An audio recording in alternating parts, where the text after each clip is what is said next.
Thank you for joining the graveyard session when you could maybe be having an early cocktail down on the floor, the exhibition floor.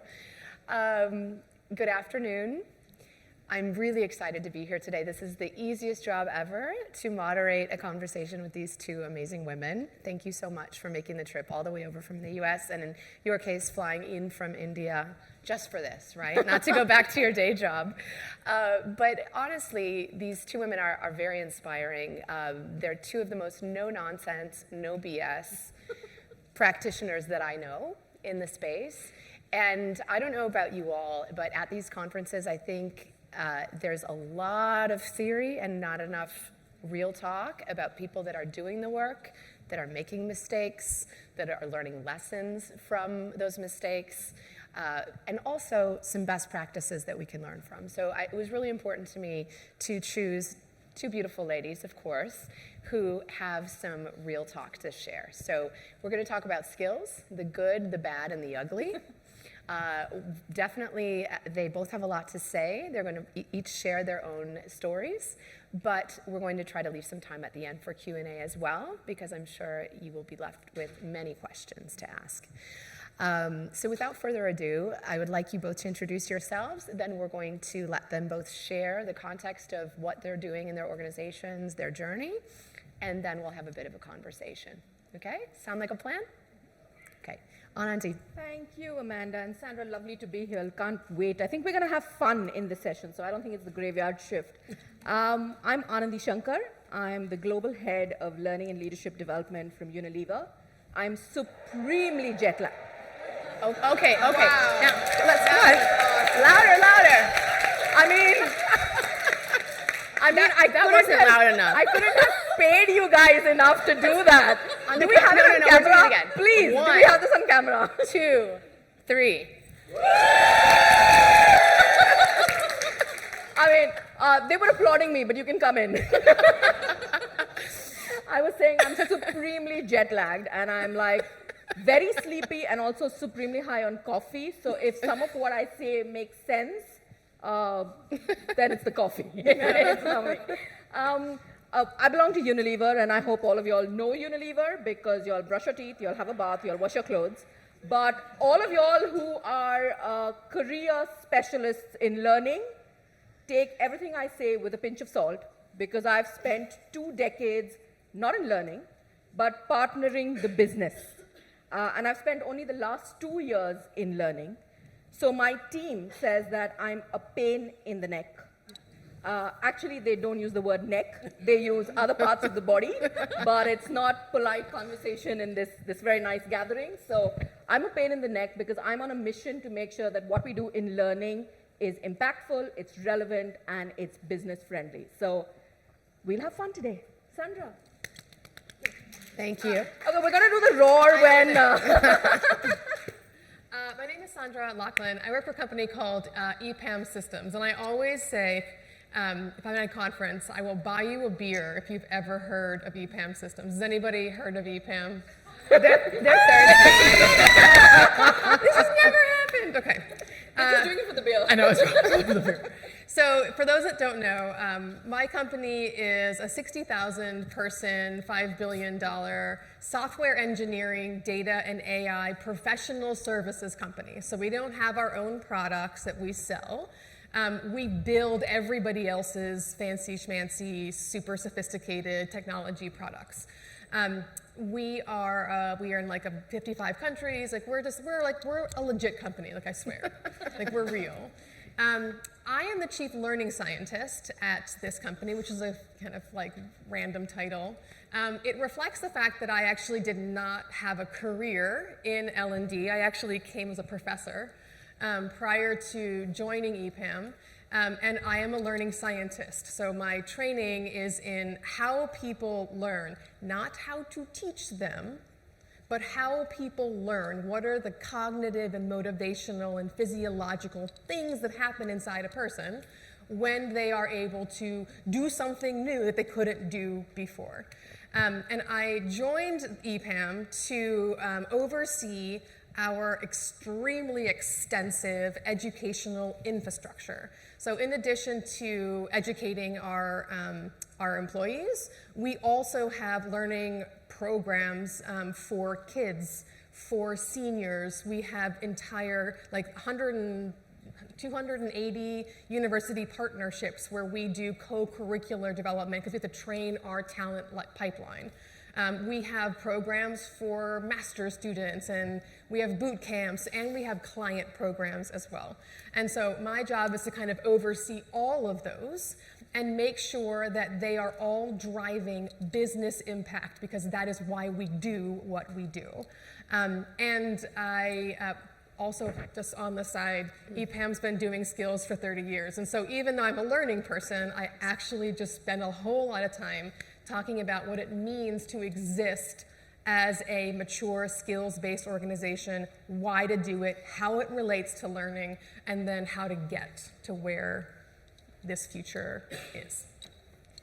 See why I asked them to come speak, right? So we are excited to hear both of your stories, your journeys. Would you like to start? Let's talk about Unilever. I'm happy to, because in the good, bad, and the ugly, Unilever is the ugly one. So let's talk, because what I wanted to do is, over the next 10 odd minutes, really talk to you about how we in Unilever got skills really, really wrong. And we really like talking about things that we do well. We don't like talking about the screw-ups we've made. But I think that's the more important conversation to have. And so I'm going, just hands up, how many of y'all are learning specialists or been in learning your entire lives? I think these are really important conversations for us to have, because if you look at, I'm going to finally get this right. If you look at what happened in 2015, and let me tell the story. Once upon a time, a long, long time ago in 2015, Unilever was actually doing good stuff around skills. We'd launched a talent marketplace. We were one of the pioneers, not 30 years ago, but we started talking about skills at a serious level. We launched a talent marketplace. We had 30,000 of our employees who joined in, who did some experience or gig on that talent marketplace, where they either contributed skills that they had, or they bought a few, or they developed a few skills. 7,500 of them went up a skill level in 6 months. We started doing things that we actually spoke to our line managers, taught them, trained them how to break down roles and tasks into skills. We were doing knowledge sharing sessions for other organizations, and in short, we thought we were on the verge of making history. We were going to crack skills. Now, this is where that fanfare music would have been really good, right? Like an Oscar-winning speech. Ta-da! We were going to make history. And then Unilever did what most companies which are really large do when they're doing something good. We got in our own way. And if you look at the headlines that come about now, in the last 6 months, there are lots of organizations who have got them right. If I look at what's happening in Standard Chartered or Schneider or Dentsu, I look and see a really mature, evolved skills ecosystem, and Unilever is nowhere in this race. In fact, we're on the starting line, and there is my team member, 2 of my team members are here who know we've started last year talking about what skills means to us. And so what I want to do is share a few simple, practical tips. I've distilled it down to 3. The 3 mistakes that we made in Unilever. Now, when I look back, these seem almost foolish. It seems so commonsensical that you can't believe we made it. And that's why I think it's important to talk about it, because I promise you, each of y'all in your organization is probably making mistakes like this because it's so stupid and it's so simple, right? Don't judge us. We're still a lovely organization. We just got this part wrong. So let me start with mistake number 1. And mistake number 1 is about language. I'm a huge fan of language. When you have a shared language and vocabulary, it really allows you to start developing and evolving a concept. Let me give you an example which is not linked to business at all, right? I flew in from India. It's hot. It's 39 degrees. Everyone who's complaining about not seeing the sun and the rain, book a ticket, go there. You'll get your fill for your life. It's 39 degrees. But what's more important is, in India, in our language, we have 9 or 10 different words to just talk about the heat in April and May. We have another 11 or 12 words to talk about the rain, the monsoon in June, July. And we have only 1 word to talk about autumn or fall because it doesn't exist for us. And so what I'm trying to say is vocabulary and language allow you to see how mature a concept is, how lived it is and how shared it is. And I'm a huge believer of that. But what happens when you forget to say stop? And this is what happened. So in 2015, we started our journey and we were talking about skills, right? Really good. Started talking, the entire organization is defining skills. The next year we said this needs nuancing. So we had leadership skills and functional skills. Seems about right, soft skills and your functional domain skills that you need. But then we said functional skills is just too broad. Let's add a little bit of a nuance to it. So if you're a marketeer and you're looking at Dove, yes, you need functional skills in marketing. But then in addition, you need more generic skills, which everyone in the organization has. Business skills, like time management or Excel or presentation. But you also need really specific skills, like what's digital marketing for you, and those are domain skills, right? Sounds good. Sounds like it's a good, mature way to talk about skills. But we won't stop, will we? We started talking about priority skills, where each of the business groups and categories put out their list of 10 skills which were important. So if you were in beauty and personal care, digital marketing and reaching consumers was important. If you were in home care, sampling and experience was important, and so on and so forth. So you had priority skills which the organization started looking at. And then, but what does this mean for the individual? Because that's the business view, right? So you have focus skills. And focus skills is the 2 to 3 skills that each individual wants to develop for themselves. And this, of course, must include future fit skills, which is what's going to get Unilever to be a competitive organization in 2025. Now, the important part is all this, when it steps back, is language. That's all the right language for all the right reasons. But what I'm going to do is play you a small clip from Connie, who's a marketing director in Argentina. And let's see what she says. I asked her a question, because that's cut off in the beginning. I asked her, how do you define skills? How do you define skills? Skills are the, I would say the, you have, oh wait, skills are what you need to do your work better. How does Unilever define skills? Skills are, I don't really have an idea. And that's mistake number 1, right? And I'm going to say it's mistake 1A and 1B if I'm going to be pedantic about it. I think we had the right language and we had the right conversations to give our employees and us topics to talk about. But did you see the speed at which we did it? It was so fast. Every 2-3 years, we're adding a new layer, we're adding a new context, we're giving them a new concept till it became just too much, not even allowing it. I mean, we literally did sentence construction from Brennan Martin before we had taught ABCs. And I think the second mistake on this is there a shared language? If you pick up 10 people from the business in your organization and ask them to define skills, will they be able to? And who owns the language around skills? Is it HR or is it business? Yeah? And so that's the first big mistake we made. And the second mistake we made, I think this is my favorite because I think all of us are facing this in some way or the other. It's where's the source of truth? Where's the technology behind it? Again, you know, when I show you the chart, it feels like almost farcical, but this is what happened with us. So this is our technology landscape in 2020. This is learning, and this is our source of truth in learning, where if you are an employee in Unilever, you put up there what's the skill that you want to build and grow, or after you've done certifications, what have you developed, right? So that's the custodian, and that's the source of truth for learning. But then there's the recruitment team. And they look at skills depending on what are the skills that you've been hired for as an organization, as an individual before you come to the Unilever, and that's their source of truth.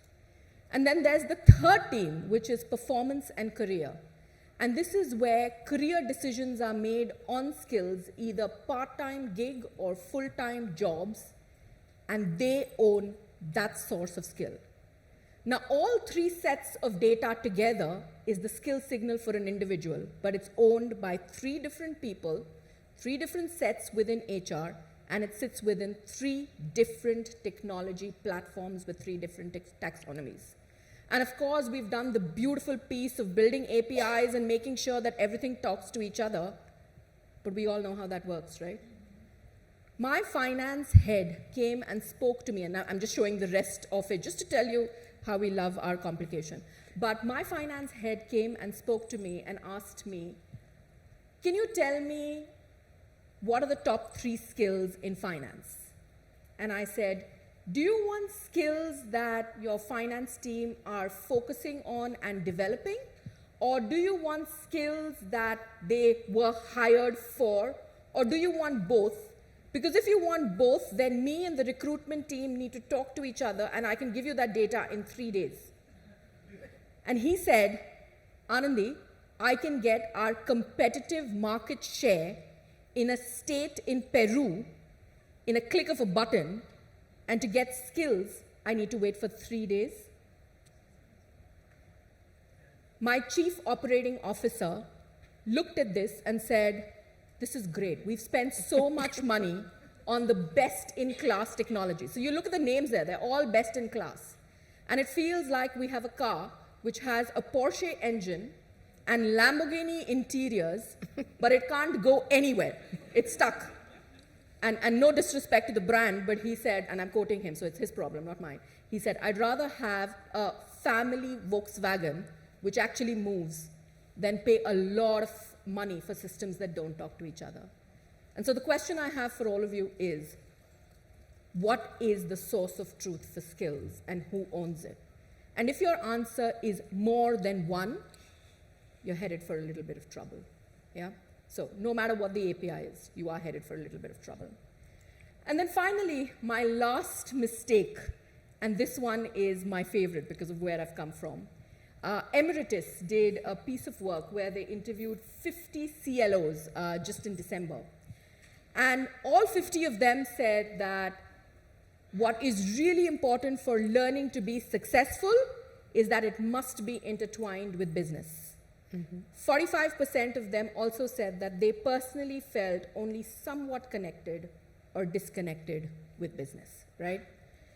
And I'm going to show you another clip of 2 business heads. One's the general manager in Pakistan, and again, Connie from Argentina, who are going to talk about what does business want with skills.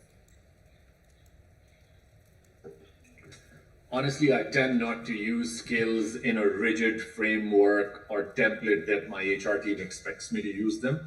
Instead, I think the best way to use skills is to resolve meaningful real-world problems which give us actual value to measure as well. You need skills to equip our people to work better, perform better, and be future-proof. And I think that's the crux of it. When you ask business, it's really simple. They want skills to be able to perform better today and tomorrow. That's it. In HR and in learning, we are using skills to answer the questions around world peace and hunger, but we're not able to crisply answer these questions. And I think, to me, that's the third challenge, which is, are we able to answer this simple question for business? And if we aren't, it's no wonder that HR spends more time talking about skills than business does. Yeah? And I think that's a really important one. So what's the future for us? Now that we've had a decade of doing most things wrong, we're trying to get our act together and get right. So that's why I'm sitting here. I'm going to listen. I'm going to steal everything, including her really cool designation. Did you hear that? Chief Learning Scientist. So I think we've picked up the 3 rules that A, it has to be simple and it has to be shared language. I mean, super important to just have shared language. I think the second one we've picked up is to have one single source of truth. So now it's agreed across Unilever that learning will own skills end to end. Yeah, everyone else dips in, dips out, but learning owns skills end to end, one source of truth. And finally, we're using it to solve real life problems from business, which is any decision on talent, which is linked to hiring, careers, learning, everything will be based on spell. I think that's the last learning, that skills is good, but it's not the end all or be all. It's 1 out of 4 things that makes career decisions. So there's skills, performance, experience, and leadership. Do you have the know-how, but more importantly, have you demonstrated a performance track record of showing that you can use that know-how? Do you have leadership and learning agility to be dip in and dip out and use different muscles? And do you have the experience across various geographies and markets that shows that you can deploy those skills? And so spell, with skills being one of that, is now what we use to make all our talent decisions. And wish us luck, because 5 years later, I want to be sitting here and telling you the story of how we cracked it. And we're really good at it, and not talking about the bad and the ugly. But hopefully now we'll move to better stories of how it actually works. So Sandra, over to you. Yes. Before that, I just want to say thank you for being vulnerable. It's not often that you hear leaders actually share what hasn't worked at these conferences, so thank you for that. Also, the people in the back, there's more chairs up here. If you need a place to sit, come on down. Okay, so thank you again. That was a lot of value in 10 minutes or less. Over to you. Very different company, a very different story, and then we'll move on to a bit of a chat. This is not my story to tell. I was like 15 or something when this all started. 30 years, you said. EPAM has been doing skills. More than 30, actually. It's from 1993, whatever. Okay, so let me explain how it all started. I think it's very, very important because it actually reveals a lot of the problems that I'm seeing that companies are having when they're trying to get there. So let me just start from the very beginning. So again, our company, Professional Services, what we do is we sell people's time. We sell skills, basically. And our company is founded by a bunch of software engineers and data scientists who want facts. They need information to make decisions. And their basic decision from the very beginning and even today was, how do we match people and work, right? The client project is the work. The people are the people, and what data source can we use to connect them? So they came up with 2. The first one, and I admit is first, it comes first, is the work and its tasks. What are the things that need to get done in order to deliver whatever this project is for the client? Then they said, okay, well, in order to figure out people, we have to figure out what are the skills that are required to do those tasks. Okay, who has those skills? Now we have an equation. We're going to match people and work. And so from the very, very beginning, this was, and remember, there was no HR people, there's no L&D people. It was just a bunch of engineers who were trying to solve the business problem of helping their clients succeed. And it was using data around skills and tasks to make that happen. So that went on for a while, and then they began to realize that those skills data are actually like super useful because you can use them to educate people. You can use them to figure out who to retain or who to promote. You can use them to figure out how to manage performance and give feedback. You can use them to figure out who to hire, right? And so they started to kind of really begin to understand skills and tasks as the foundational data infrastructure of our entire business. The other thing that's important to know is because we build, and by we I mean not me, they build like platforms and software and AI and data infrastructures, and they were super cheap. So at the very beginning, like instead of buying tools, like buying Workday or buying Degreed or whatever existed on the market at that point, they were like, we're gonna build our own. Because again, that's what their skill was. And so they had, as I look at it now, from my vantage point, They had the means, the motive, and the opportunity to do skills from the beginning. The means, they had the software and data and AI expertise. They had the opportunity, they did it from the very beginning. They didn't have to change anything. They just built the company around this concept. And then motivation was the matching of people to work. So from this, essentially, we got to this place where now, if there's anything that you've ever heard of that a skills-based organization can do, we do all of those things, and people, and some people have never even heard of. But it is because we are designed as an organization, and I mean that from process, from culture, but I actually really mean that from data and technology, to have skills as the foundation of our business. So there are a few things that, as I'm looking at this space, I see companies doing wrong. And I want to kind of lay out a few of those. And again, I'm going to be very straightforward. We never had to transform. Like we never had to go through a skills transformation. We didn't exist without skills. We cannot actually tell you, how much more effective our hiring processes are, or how much more agile we are as a business due to skills, because we never had a word without them. So I can't answer any questions about the transformation except from just general understanding of how people and companies evolve. But I can tell you, when I see companies who are starting on the journey, things that I'm seeing that they do wrong. So in no particular order. Number one, skills, it's data. It's just a data construct. It's not a bunch of words. It's not like world peace. It's just data. And it's one piece of data around people that you need to understand your actual workforce. The second is, it isn't even about skills. It's actually primarily about the work to be done. What work are we trying to do here? We're trying to help people get work done. So we have to first define what that work is. And so there's in the past few months, there's been a lot of discussion around tasks. And this is like an epiphany, oh my God, work, it's so great. That is the foundation of how we define what skills we need as a business.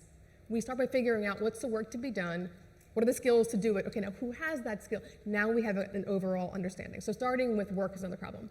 The third thing I would say, and this kind of really dovetails with the technology point, is that I see all these companies buying all these different point solutions for skills. You have skills-based ATS, skills-based LMS, skills-based whatever. And none of them talk to each other. And so, with all the love in my heart to all the vendors here, we're going to get in trouble. What are we If you think about it, right, the whole idea of being able to make skills-based decisions across the talent ecosystem requires the data from those systems to work together. And actually, and you say, APIs often don't cut it. But let me explain how, in our world, how skills data kind of flow across systems. It's just one example. So we hire somebody. They're missing 3 skills. And we know this because we have done skills-based interviewing. We have a skills profile of that person before they actually get into the interview, but certainly after the interviews are done. In most companies, that information would either not be captured anywhere, or it would be in the ATS and just die, because where would it go? But at EPAM, so the system knows that that person's missing 3 skills. Automatically, it will go and pull the right courses from our LMS. It will go and it will pull informal learning, so communities of practice, who to follow on LinkedIn, what conferences to go to, what mentors are available. And it will take that stuff and it will put it in the person's onboarding journey. It's all happening behind it seamlessly. There's no people just doing it.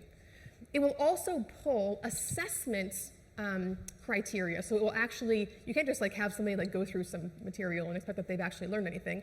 You need to actually assess that. So it'll pull assessments that are validated. It will also at the same time alert the hiring manager to, on the day that person is hired, to remember they're missing 3 skills, ask them these questions, remind them, give them support, whatever.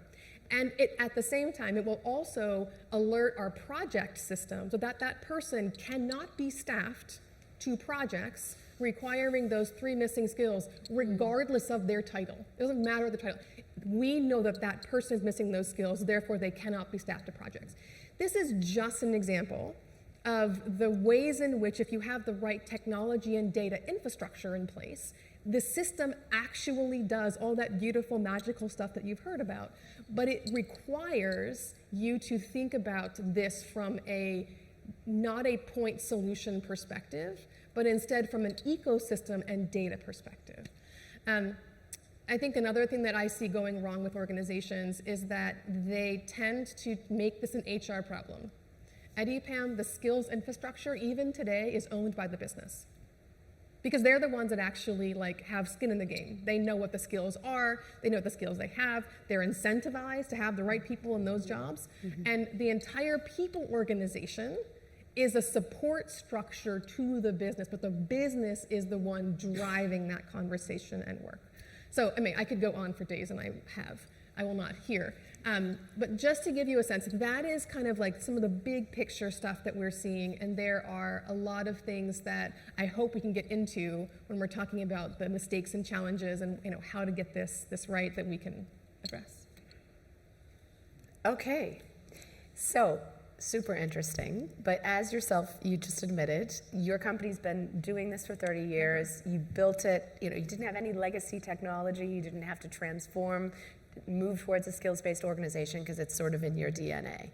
What advice would you have for other organizations, yes, that have inherited all of these pieces of technology, who've inherited a different way of working, they don't have the technical expertise in-house to just build it themselves, yeah? What advice she's kind of known, I think, lately as the skills lady, is that right? They call you the skills lady? She's so passionate about this and talks about it a lot. So what advice would you give organizations that don't have the luxury of starting with a blank slate? So this is going to be a little bit of an AI pivot. So basically let me step back. So if you can imagine all the different systems in your company, like your ATS, all of your different as little boxes. Imagine there's hundreds, sometimes thousands of little stupid boxes in your company, and those are all little data silos, right? So and so what you do to get any sort of function from your system is that you build little lines between little boxes. Those are integrations, and so it creates this hot mess of technology and blah. So what EPAM does, and what every other company will also do at some point, is instead of having these stupid boxes in these little lines, instead imagine all of those boxes having lines that go up. And they go into one enterprise data layer. There's one place where all the data live from all the different systems. And I mean systems of record, so your HRIS, whatever, your CRM, but also systems of work. Microsoft Office Suite, Jira, whatever. This is where actually, not because of skills, every company is going to go. Anybody have an idea why? AI. So basically, if you know nothing about AI, just know that AI can only create value relative to the data it has access to. So if you have data silos, you are necessarily limiting the ability of AI to help you operate and understand your business. So this whole skills infrastructure from a data perspective is going to be solved not because of skills, but because of AI. Mm-hmm. So for this reason, it is so important from my point of view that the skills conversation should never, ever, ever be divorced from your AI enablement conversation in an organization. Mm-hmm. Because when AI comes in, first of all, to do it, you need this data layer. But also, what AI is doing is taking tasks from people. That's all it does. It takes tasks from people. And so if you think about it, when AI is coming in, it is necessarily changing what work is left for humans and what is the structure of the organization, yeah. What are the role structures, what are the skills required, all that is changing. And so your AI and your skills strategy should be two parts of the same thing. It's AI agents and you have humans, and we understand humans in terms of skills amongst other things. But like when you think about the future, you will actually in your organization not be building everything from scratch. You will start to build some things, and that data layer is one of them, and it will be done for you by your technology organization. They don't know this yet. So this is a big surprise for them. But it will happen because essentially every AI native company that is coming up right now that's going to be competing with your clients, your products, your services will be designed that way because that is how an AI native company will be structured. And so you'll have no choice, basically, but to do skills. There you go. Well, thanks for that glimpse into the future. Before, Anandi, you argued that you need to have one owner of skills. And you just argued that skills and AI are going to be joined up in lockstep. So I'm curious to know, do you agree that there needs to be one skills owner? And if so, who should it be? Should it be L&D? Or is it something beyond our pay grade or our silo? It's the business. For us, it's the business. Because the business are the only ones that actually understand their own work. Like nobody, like I don't really understand the work of I barely understand my own work. But I don't understand the work of other parts of the organization. So for us, they own what are the skills we need. Like we have people analytics teams who are giving them information about what our competitors are doing, what we're doing, but ultimately it's up to the cloud center of excellence to decide what the cloud professionals need to know. They lock that down. Then the people organization essentially aligns around that. We will hire for these skills. We will develop for these skills. We will manage performance for these skills. But we don't decide what the skills are. The business does. And they kind of just own that, and they own the governance infrastructure, and the rest of us we realign the organization to support them. That's what we do. Okay. Can I comment on that? Yes, please. I love it. I love the fact that business has to own skills, and maybe that's the secret why EPAM is so successful. I just think that learning can never be as good at skills as business can, and I'll tell you why. Because I'm not arguing against what I said. I still think learning needs to be the one source of truth. But right now, the biggest challenge I'm facing in Unilever is how do I do social first marketing and reach consumers where they are, right? Now, my marketeers have been hearing about influencers and community marketing for the last 5 years.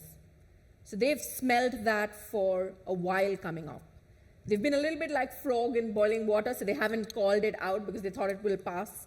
But they've been seeing it 5 years before. I've heard of it last year. There is no way I can go back, develop curriculum, develop content, have skills which explain what that means, and give it back to the business so that it makes sense. That has to come from business. Having said that, the science about how we build skills and what we go and what's the right thing to do, that stays with us. And I think that's where this is a really beautiful partnership where what the content is and what the skills are must come from business. Ideally, see, they're based clapping on again. True learning science, not learning styles. I'm just going to say that. Put it out there. Can I follow up on that though? I think so. Yep. We haven't talked about learning. It's my favorite actual topic, not skills. What's really, really important, I want to really underscore that point. So we've been talking, like Josh talked about this, and Dane talked about this, how about L&D is kind of becoming less and less important in the organization. I think that's about to change in a very radical way.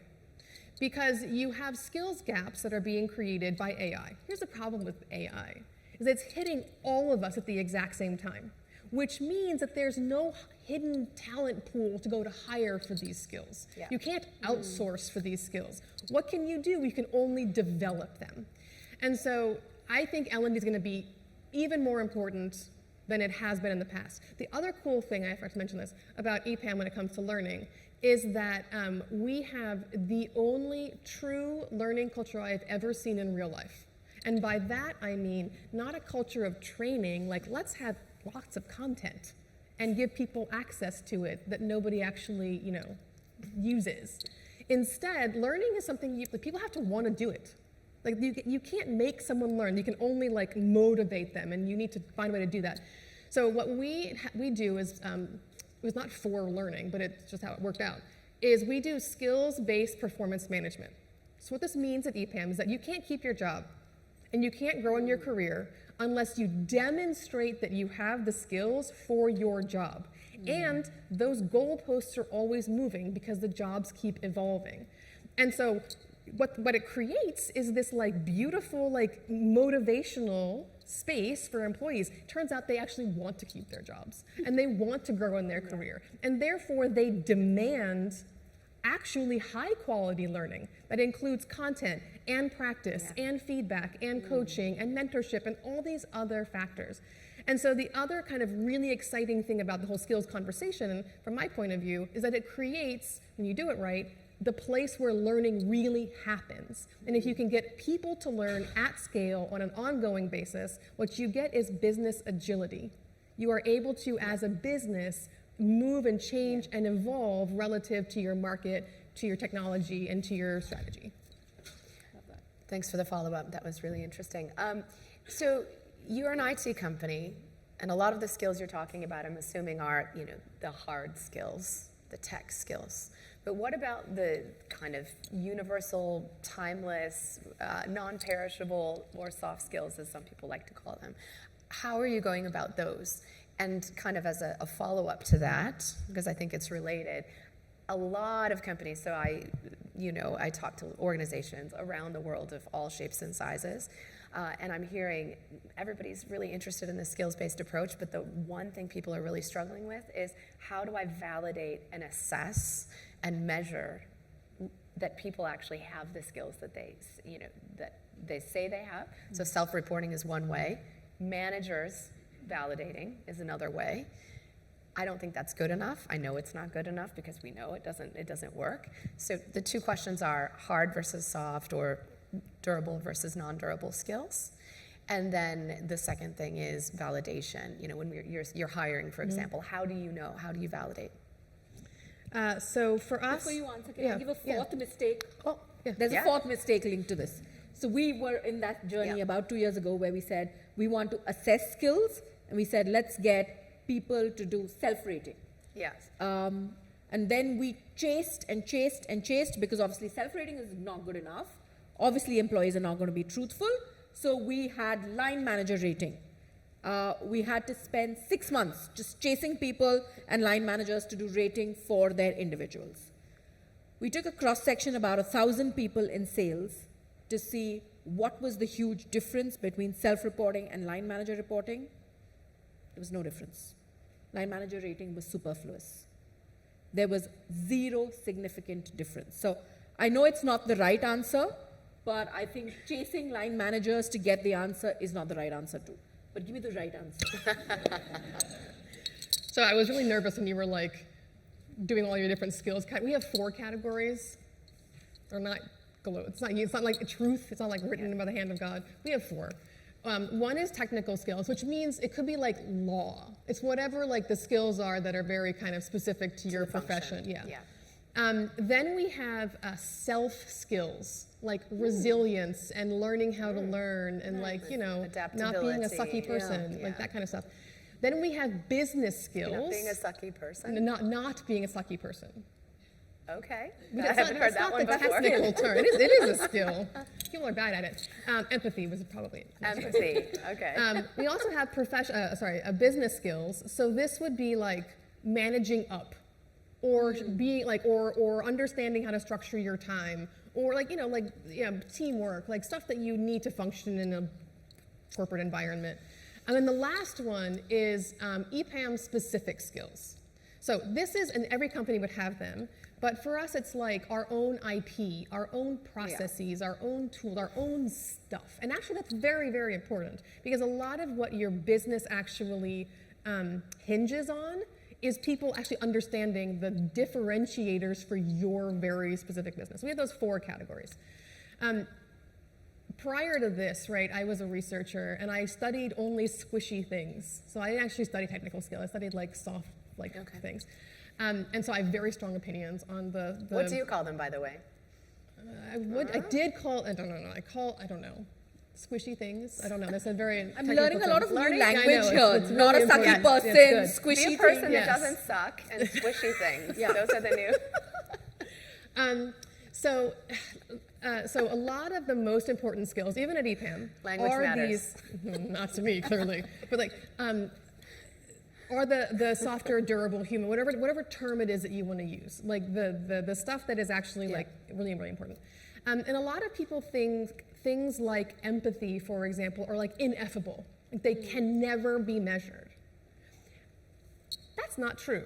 Like when you're in a conversation, right, and you're with a person that is not empathetic, you make that conclusion because you have a little checklist in your head. Oh, they said this. Oh, they did that. And you actually have in your head an idea of what are the behaviors and things that people say that kind of display empathy or not. That is actually how you measure someone's empathy. It's how they are perceived. In fact, so many of the human and soft skills are really about how other people receive you. And how they receive you is a manifestation of what they do or don't do or say or don't say. Mm-hmm. And so if you kind of start to, and actually AI is exceptionally good at assessing our soft skills because it's trained on all of these things. So if you were to go into Teams today, if you have Teams or Zoom or whatever, and it's like a transcript of your meeting, you can ask it, like, how did I come across today? Mm-hmm. Did I come off as a warm communicator?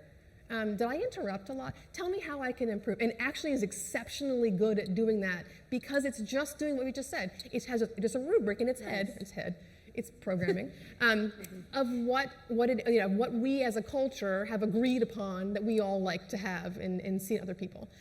So we absolutely look at all of these kinds of skills and we assess them. Now, how do we assess them? We have, remember, 30-something years. We've been doing this for a really long time. We have both inference that we use to understand someone's skills, but it's a guess.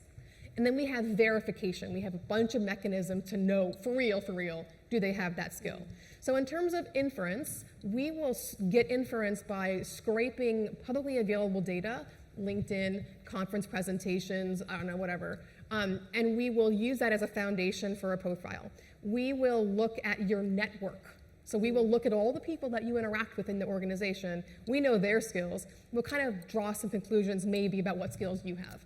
We'll get that data from looking through the courses that you clicked through. We don't think that's a real data because we have no idea if you actually learned anything from those courses, but it gives us like an idea.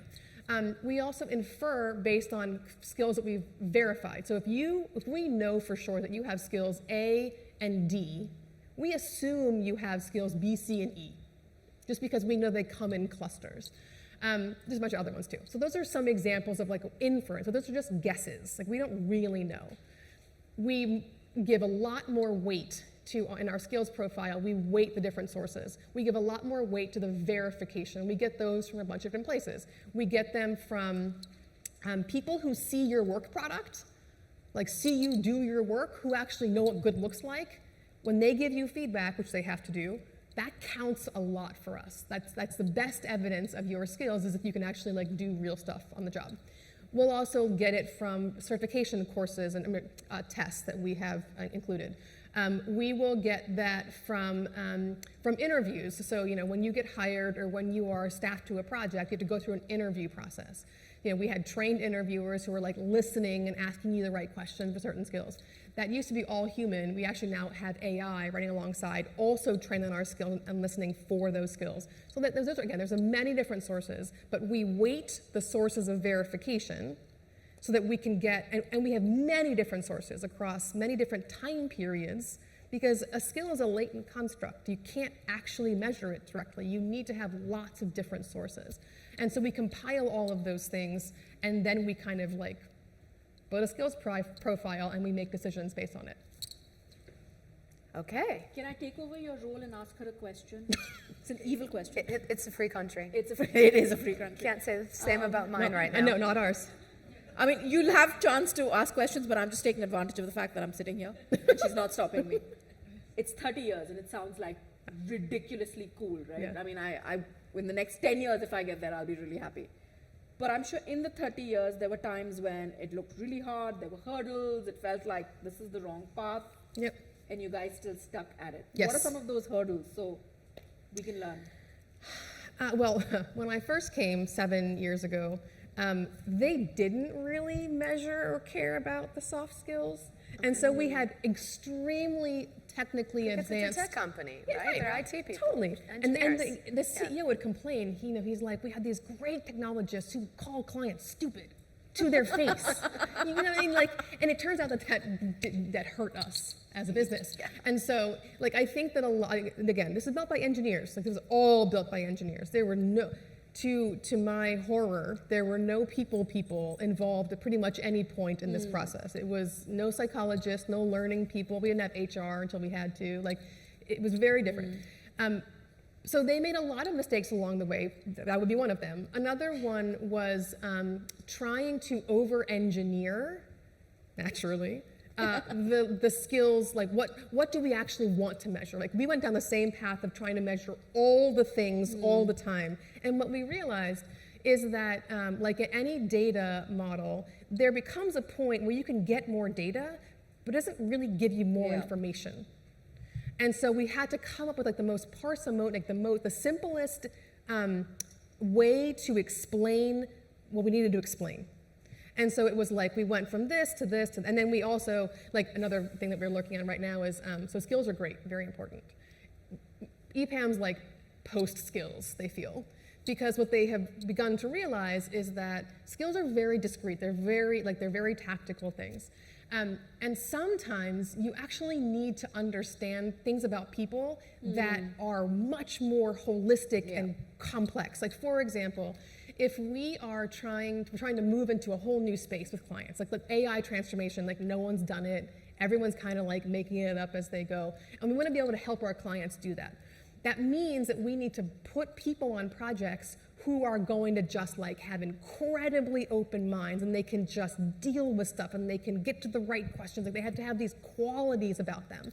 And so we recently began doing this thing where we are building essentially profiles of people by asking everybody in the company, if a project was on fire, who was the first person that you would go to that could solve that?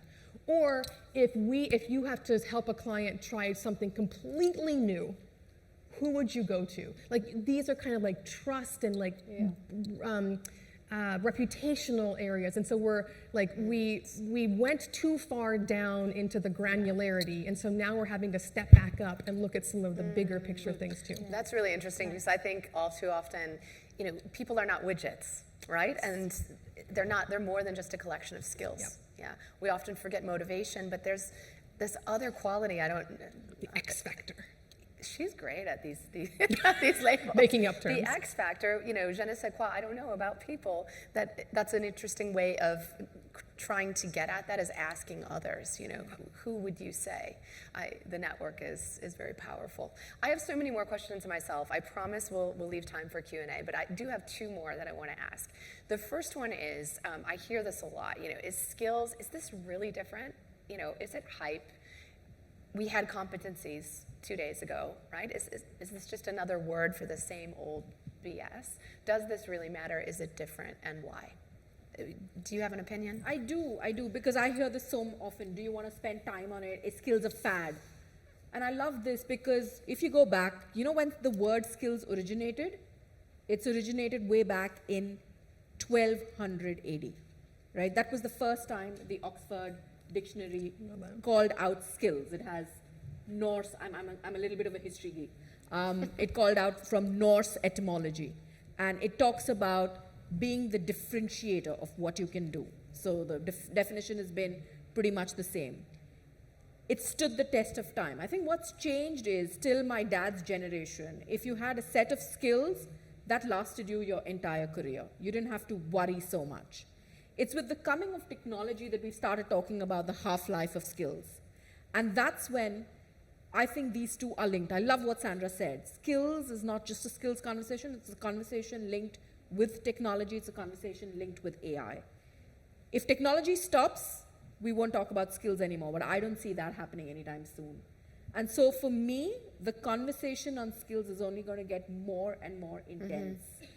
And it's not going to be only skills anymore, because I can teach you something, but a year later, it's going to be 50% obsolete. And so what's really important along with skills, and this may be a little bit in the soft skill area, is learning agility. Are you able to smell how things are changing? And are you able to dig deep within and find the resource to build what's new? Because whatever is new is out there, and it's not with your company and not with your learning team. So do you have that combination of skills but also learning agility to be able to spot and upskill yourself by yourself? Anything to add? Yeah, I think I like all of those things. I would also say that to me, the competency, so when I think about skills, I think about a denominator and a numerator. The denominator is what you need. So, and this is what I think competencies is most similar to. Like we would spend $1 million, we'd bring somebody in, they would do a whole thing, they would figure out what the competencies were for the job, it would go into a notebook and it would like sit somewhere, and then you come back 5 years later and do it again and again and again. So what I think is different is that the skills it's just, competencies and skills are not that different to me. The difference is that you now have dynamic data based on labor market intelligence on what are the skills or competency, whatever the word is you want to use. What is what you need? What are the pretty clear, pretty granular descriptions of what you need? That's different. It's the flow of data that's different. That's also different is the numerator. So that was the denominator. The numerator is what you actually have. What skills does an individual have versus what they need? What about a team? What about a division? What about a geography? What about the organization? So what I think the skills conversation, again, to me it's just data. You have better, more dynamic, relevant, current data for the denominator, and you have actual data on the numerator, and the delta between the denominator and numerator, the delta, that's HR, writ large. To close the gap between what you have and what you need, you hire, you educate, you internally mobile. What is that? You move people around. I don't know. You internal mobility. You perform. You manage performance. The delta between what you have and what you need. That is where HR should live. The people org should live. And I think in the old days, we didn't have the capability to do that. Now we do, and that's the big difference. So maybe competencies, skills, there's not so much difference between that. It's about the fact that the time is now and the technology and the data have caught up with us and given us the opportunity to do something about it. Yeah? Great. One last question I want you both to answer. I'm sure there's more than one person here today that hasn't started their skills journey yet or is just taking their first steps. Am I right? Some of you are starting out with this, yes? What advice would you have for people, assuming that they don't have a blank slate and they're not a professional IT services company? What advice would you give them around where to start? What are some tangible things they can actually do? I would buy a task intelligence data tool. A tool. Task intelligence data tool. You would buy one. I would, yeah. So task intelligence is just so you know what skill intelligence tools are? What happens is you have these companies, they're data companies, they're just scraping labor market data. So they're looking at job descriptions, they're looking at patents, they're looking at stuff, right? And it's a task frame. What they're gonna do is you give them the jobs in your company, they will come back and say, here are the tasks that similar jobs have in your competitive set. It's just gonna give you a massive, it's like opening my kid's drawer of Lego bricks. It helps you understand the components of all the work happening in your company. That's very helpful. It's for you for doing skills. It's actually possibly more important and helpful for the people in your company who are doing AI. Mm-hmm.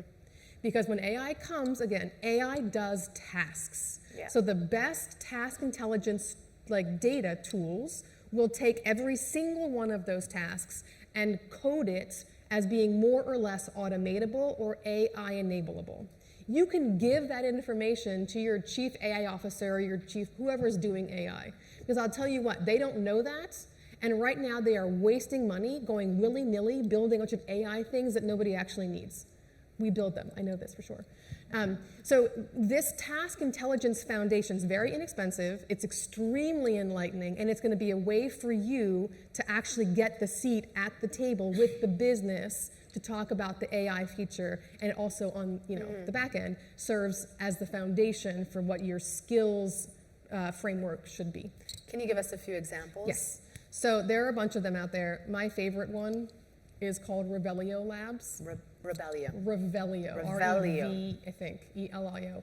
It's just data. So it's not there's no platform. It's just data that's coming into you.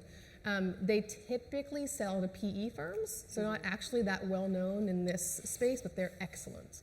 And your CFO, your CEO, they will love it because it's really like businessy focused. And they also have skills too, so you can get both in one. You can get the tasks and the skills from one place, and it's really good. There's other ones too, but that's my favorite one. Okay, we'll take that.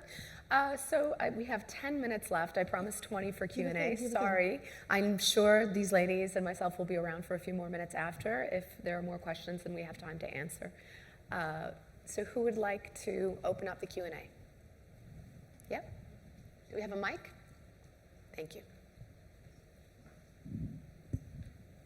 Thank you very much. A very inspiring session, and thank you also for sharing the mistakes. So I have a question, because our company is just embarking on this journey of skills-based organization, and there is a lot of skepticism around this among people. Does this skills-based organization really work? So can you actually make the decisions about like hiring, promotion, career development, agnostic of people and your personal relationship, and solely based on the skills, and really like make this a powerful, as we call it, like a new currency of the company? Thank you. Can I answer that? Because I'm there. I'm there. I think the mistake we've made for really long is have these questions and answers and conversation in HR, which is what are we doing? What are we solving? How do we do it? What do we do as the right technology? I think the shift happened when we walked up to our COO and CFO and said, what do you need skills for? And their first response is, we don't need it. And then we kept talking to them and showed them what success could look like. And we actually turned around and they said, if you give me things like skill ratings for people in my team, it doesn't mean anything to me. It's data. I don't know what to do with it. But if you give me an insight saying in your team, 3 of these people have skills which will be 50% obsolete in the next 2 years. Now that's something that I can do. It propels me to take action. So as HR, are we giving the business what they need? And the minute you start having those conversations, then business calls you and says, so we have that conversation, what's happened? Any update? And that's how we've started getting buy-in. So bring the business on and ask them. And trust me, the first 2 times they'll be like, we don't need it, we don't need distraction. There's a lot of business pressure, we don't need this distraction. Keep at it. So you're still a believer? I'm a believer. I've got 2 believers on my side. I know what you're going to say, but... Oh, all right. So I never talk about skills with executives because they don't care. Instead, I say, we know more about the chairs I know more about the chair that you're sitting in, the chair that anybody is sitting in our company. I know how much it cost, where we got it, when we got it, how much life is left on it, who's been using it. We know a ton about the chairs, and we know nothing about the people who sit in them. And if you can imagine how the immense inefficiencies that result from having no freaking clue about our people, like that, what that necessarily means is that we have people in the wrong roles, but we don't know who that is. We have people who are underskilled for their role, but we don't know who they are and what their skills are. We are hiring for things that we don't need to hire for. We're firing people when we could actually keep them and repurpose them. If you kind of explain to them, we just don't know anything about our people, imagine what we could do if we actually knew more things, like better data on our people. They're like, oh, that does make sense, right? And then you can just, and then I would also talk about AI, right? Again, if we want to be AI-enabled organization, what that means is we're going to have to refactor people. We're going to have to educate them. We're going to have to change jobs. We have no data on that, which means that we can be applying AI, but we are blind when it comes to aligning the human part of our workforce. Just talk about being blind and not knowing stuff, and they'll be like, oh yeah, that's true. It's often, like I say, with learning, stop talking about learning. Yeah. The business doesn't care about learning is a means to an end. I think the same is true with skills. I'm a believer too, but I don't use the word skills when I'm talking to business leaders. It's about the work that needs to get done. How are you going to make money, save money, mitigate risk for your company, and how do people drive that strategy, right? Interestingly, this is just a fun fact that I learned not too long ago, but according to global accounting practices, people, so the chairs that you invest in, the computers you invest in, all of the physical, tangible things that your company buys, they're considered investments. But people, it's a sunk cost. They're not an investment. This is, so I think there's a mentality shift. You can't make that shit up. It's gold. And that's actually a real blocker, because if people are not considered an investment, any budget that is allocated to learning and development, for example, it's a benefit. It's a nice to have rather than a strategic investment. So I think it's up to us to really think about how to sell that and reframe the conversation. And certainly the way to do it is not by talking about skills and learning at all, even though it's in our heads as the means to an end. That's my 2 cents. More questions from you? I think that hand went up first. You got to be quick, guys.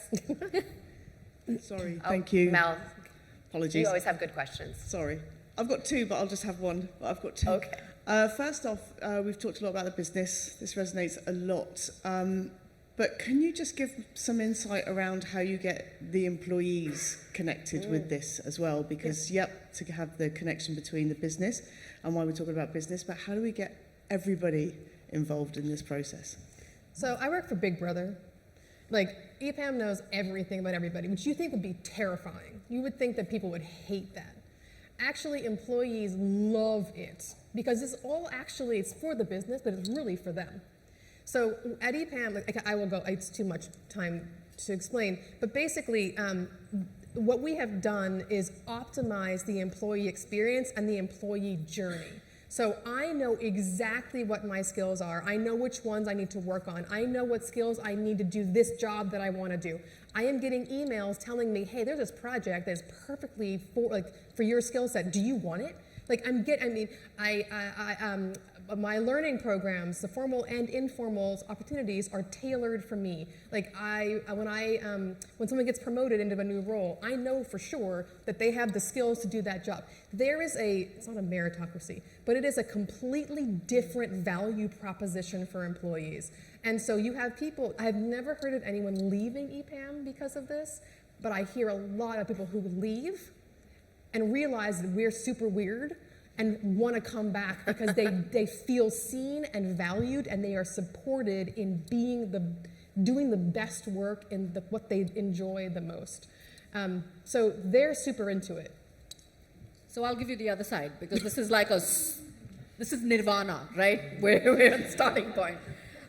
We realize that if business doesn't care about skills, employees care about them even less. Yep. Yeah, they don't give a shit.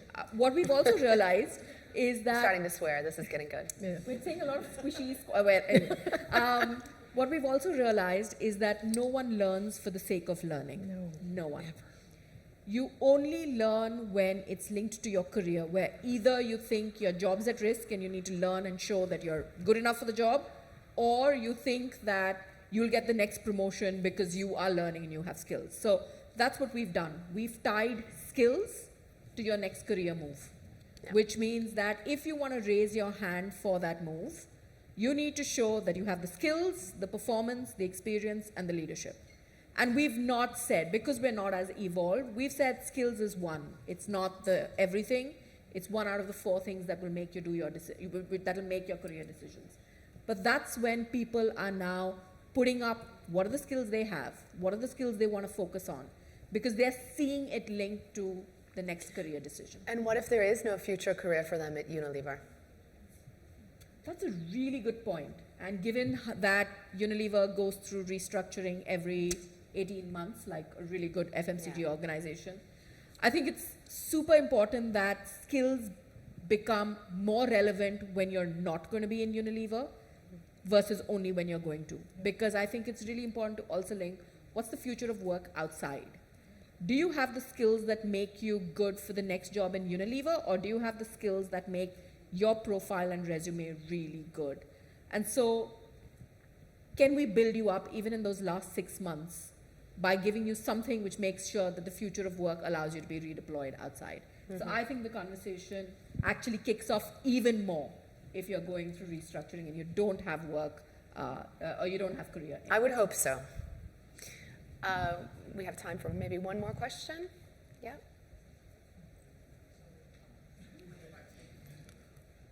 I know it's cocktail hour. I appreciate your patience. Thank you. What are some of the most effective learning methods, if you look at them through the neuroscience of learning? If you were to pick not just one, but maybe 2 or 3 each. So, this is my put my This is for science the hat on. scientist, obviously. The doctor is in. People learn best from feedback. There's 2 predictors of learning, the primary predictors. What you already know, not very helpful, but then feedback. So basically, what you want to do to build a truly effective learning environment is what's way beyond content. Frankly, if you motivate people, they'll go find their own stupid content. Your job is to actually give them places to practice, to reflect, to get to observe someone better than they are, right? There are so many actual valuable things around learning that have nothing to do with content, and that's where I would love to see, to an L&D discussion, that's where we need to go as a field in the future. Next year's session. No? Okay, we are out of time. Thank you for joining. I think the power of the networking community is really important here because we're all making this up as we go along. Yep. Some are further along on their journey than others. 1 step forward, 2 steps back, maybe 3 steps forward next time on ND, you know. So I encourage you all to connect with those around you, connect with us. I think we're all pretty active on LinkedIn and places like that. You're free to go. And make really